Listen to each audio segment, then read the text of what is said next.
മുഖ്യമന്ത്രി പിണറായി വിജയനെ വേദിയിലിരുത്തി ചെന്നിത്തല അടുത്ത മുഖ്യമന്ത്രിയാകട്ടെ എന്ന് സ്വാഗത പ്രാസംഗികന്റെ ആശംസ. ഒരിക്കലും അവഗണിക്കാനാകാത്ത വലിയ ശക്തി ശ്രീ രമേശ് ചെന്നിത്തല അവർ മുഖ്യമന്ത്രിയായിട്ട് അദ്ദേഹം വരട്ടെ എന്ന് ഞാൻ ആശംസിക്കുകയാണ്. പോയോ? തിരുവനന്തപുരത്ത് നോർക്ക സംഘടിപ്പിച്ച രവി പിള്ളയെ ആദരിക്കുന്ന ചടങ്ങിലായിരുന്നു സ്വാഗത പ്രാസംഗികനും സംഘാടക സമിതി ജനറൽ കൺവീനറുമായ ഡോക്ടർ ജി രാജ്മോഹന്റെ വാക്കുകൾ. അതേസമയം പിന്നാലെ മറുപടിയുമായി മുഖ്യമന്ത്രിയും പ്രസംഗിച്ചു. ഇരുവരുടെയും വാക്കുകൾ വേദിയിൽ ചിരി പടർത്തിയെന്ന് തന്നെ പറയാം. കേരള രാഷ്ട്രീയത്തിലെ ഒരിക്കലും അവഗണിക്കാനാവാത്ത വലിയ ശക്തിയാണ് രമേശ് ചെന്നിത്തല. അടുത്ത മുഖ്യമന്ത്രിയായിട്ട് അദ്ദേഹം വരട്ടെ എന്ന് ആശംസിക്കുകയാണ്. സ്നേഹത്തോടും ബഹുമാനത്തോടും പെരുമാറുന്ന വലിയ ചാലകശക്തിയാണ് രമേശ് ചെന്നിത്തലയെന്നും വളരെ എളിമയോടെ അദ്ദേഹത്തെ സ്വാഗതം ചെയ്യുന്നു എന്നായിരുന്നു രാജ്മോഹന്റെ വാക്കുകൾ. കൂടാതെ രമേശ് ചെന്നിത്തലയെക്കുറിച്ചുള്ള പരാമർശത്തിന് പിന്നാലെ വി.ഡി. സതീശൻ സാർ പോയോ എന്നും രാഷ്ട്രീയ ചർച്ചകൾക്കുള്ള വേദി ഇതല്ല എന്നും ചിരിച്ചുകൊണ്ട് അദ്ദേഹം പറയുകയും ചെയ്തു.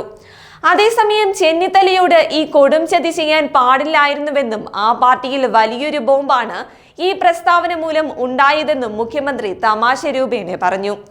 നമ്മുടെ സ്വാഗത പ്രാസംഗിനെ കുറിച്ചൊരു വാചകം പറഞ്ഞില്ലെങ്കിൽ അതൊരു മോശമായി തീരുമെന്ന് എനിക്ക് തോന്നുന്നു.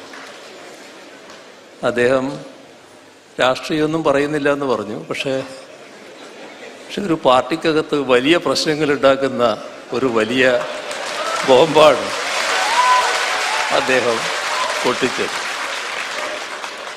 ഞാൻ ആ പാർട്ടിക്കാരനല്ല, നിങ്ങൾക്ക് എല്ലാവർക്കും അറിയാലോ. എന്നാലും അങ്ങനെ ഒരു കടുംചതി ചെയ്യാൻ പാടില്ലായിരുന്നു എന്നാണ് എനിക്ക് അദ്ദേഹത്തോട് സ്നേഹപൂർവ്വം ഉപദേശിക്കാനുള്ളത്.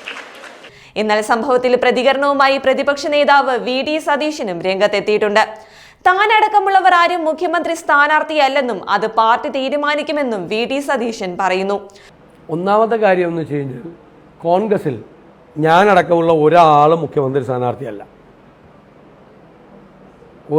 ഞാനടക്കമുള്ള ഒരാളും മുഖ്യമന്ത്രി സ്ഥാനാർത്ഥിയല്ല, ഒരാളുമല്ല. അതിന് കോൺഗ്രസിന് അതിൻ്റെതായ രീതിയുണ്ട്. പിന്നെ മുഖ്യമന്ത്രി എത്രയും തമാശ പറയരുത്. കാരണം 2006 നമുക്ക് ഓർമ്മയുണ്ട്.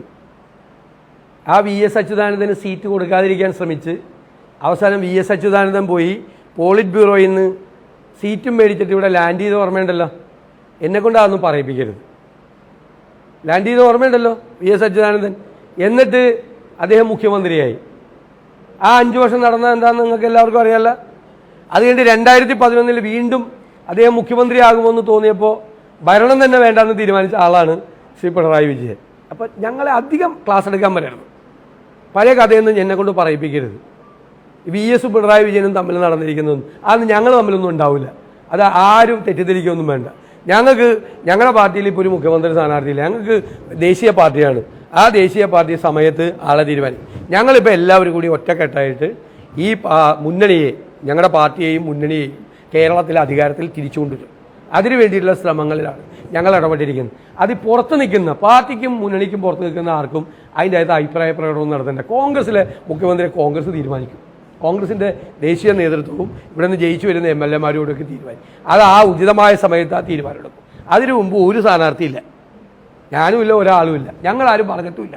ഇത് പുറത്തു നിന്ന് CPM-ൻ്റെ ഒരു അജണ്ട നടപ്പാക്കാൻ വേണ്ടി കുറേ ആളുകൾ ഇങ്ങനെ പറഞ്ഞുകൊണ്ടിരിക്കുക. അതിന് ഓരോരുത്തരും പറഞ്ഞതിന് മറുപടി വേണ്ട. മുഖ്യമന്ത്രി പറഞ്ഞതിനാണ് ഞാൻ മറുപടി പറഞ്ഞത്. മുഖ്യമന്ത്രി അധികം തമാശ ഇക്കാര്യത്തെക്കുറിച്ച് പറയരുത്. അധികം തമാശ പറയുമ്പോൾ 2006 തമാശയും 2011 തമാശയും കൂടി ഞാനും തിരിച്ചു പറയും. കൂടാതെ വി.എസും പിണറായിയും തമ്മിൽ പണ്ട് സംഭവിച്ചത് എല്ലാവർക്കും അറിയാമെന്നും തമാശകൾ തന്നെ കൊണ്ട് പറയിക്കരുതെന്നും വി.ഡി. സതീശൻ പറയുന്നു.